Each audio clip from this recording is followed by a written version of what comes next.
Football প্রেমীদের কাছে বাংলার সুনাম ধূলিসাৎ হয়ে গেছে বললেন অর্জুন সিং।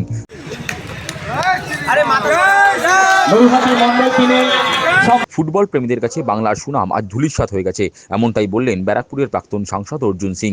প্রসঙ্গত লিওনেল মেসির সফর ঘিরে শনিবার যুবভারতী ক্রীড়াঙ্গনে চরম বিশৃঙ্খলা সৃষ্টি হয়েছে।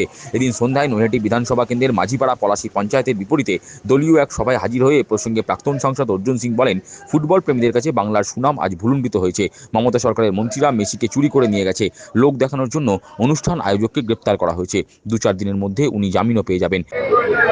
বাংলার যে সুনাম, বিশেষ করে ফুটবল প্রেমীদের ব্যাপারে এই সুনামটা আজকে নষ্ট হয়ে গেছে। মেসিকে নিয়ে মমতা ব্যানার্জি মেসিকেই চুরি করে নিয়ে গেছে মমতা ব্যানার্জি সরকারের মন্ত্রীরা। আর এখানে লুটেরাদের জন্য কোনো শাস্তি নেই, ওই লোক দেখাবার জন্য তাকে অ্যারেস্ট করেছে। 2-4 দিনের মধ্যে তার বেল হয়ে যাবে, চলে যাবে। তার দাবি, যুব সমাজকে অপমান করেছে তৃণমূল সরকার, এর কৈফিয়ত মমতা ব্যানার্জিকে দিতে হবে। আর যুব সমাজ আজ বুঝিয়ে দিয়েছে মমতা ব্যানার্জির কথা তারা মানছেন না। আমাদের যুব সমাজকে আজকে এই সরকার অপমান করেছে, তার কৈফিয়ত মমতা ব্যানার্জিকে দিতে হবে। আর যুব সমাজও দেখিয়ে দিয়েছে যে তোমার চুরি বেইমানি আর বরদাস্ত করো। বাংলা কি লজ্জিত হলো আজকে ঘটনায়? নিশ্চয়ই বাংলার যুব সমাজ আজকে বুঝিয়ে দিয়েছে মমতা ব্যানার্জি তোমার কথা আমরা মানছি না।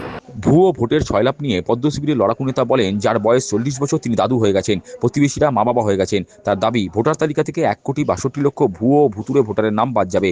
ভুয়া ভোটার, মৃত ভোটার, ডাবল ভোটার, বললাম তো 15 বছরের মানুষের 3-4টে করে বাচ্চা হয়ে গেছে।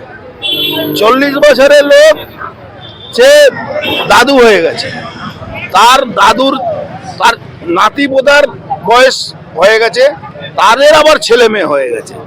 এক একটা লোকের 6খানা 8খানা বাচ্চা হয়েছে। পাশে বাড়ির লোকের সে বাবা হয়ে যাচ্ছে, বাংলাদেশ থেকে এসছে, এখানে একটা বিয়ে করে নিয়েছে, সে শ্বশুর বাবা হয়ে যাচ্ছে। এইসব প্রায় 1,62,00,000 আছে। ইনকোয়ারি হতে দিন, দেখবেন। বিজেপি নেতার কটাক্ষ, মমতা ব্যানার্জি সিভিক ভলেন্টিয়ারদের নিয়ে বাংলাকে প্রসারিত বাংলাদেশ বানানোর চেষ্টা করছেন, সেটা কখনোই সম্ভব নয়। মমতা ব্যানার্জি মাঝে মাঝে না এটা ভুল ব্যাখ্যা করেন।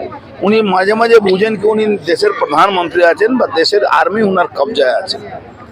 উনি এই সিভিক ভলেন্টিয়ারকে নিয়ে বাংলাকে বাংলাদেশের মধ্যে মিলিয়ে দেবেন বা ভারতবর্ষকে হিলিয়ে দেবেন, এটা সম্ভাবনা খুব কম আছে।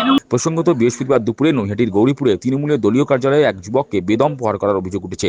এ প্রসঙ্গে তিনি বলেন, গৌরীপুর মিলের জমি বিক্রি, লোটোর ঠেক চালানো এবং গঙ্গাবক্ষ থেকে বালি উত্তোলন নিয়ে নৈহাটিতে তৃণমূলের মধ্যে লড়াই চলছে। এটা আরো হবে। এখানকার এমএলএ, এখানকার চেয়ারম্যান কে কত গুন্ডাকে ক্যাপচার করবে, কেন কে কত লুট করে ওদেরকে টাকা দেবে, এদেরই লড়াই। আর কোনো ব্যক্তি কারোর সঙ্গে লড়াই নেই। এই কে গৌরীপুর জুট মিলে জমি বিক্রি করবে, কে ওখান থেকে বালি তুলবে, কে লোটো চালাবে, ওই একটা আছে ক্রিমিনাল, ওই লোটো চালায়, ওখান থেকে কে পয়সা নেবে, আর কে ওখানে কি রকম দুর্নীতি করবে, এই নিয়ে লড়াই।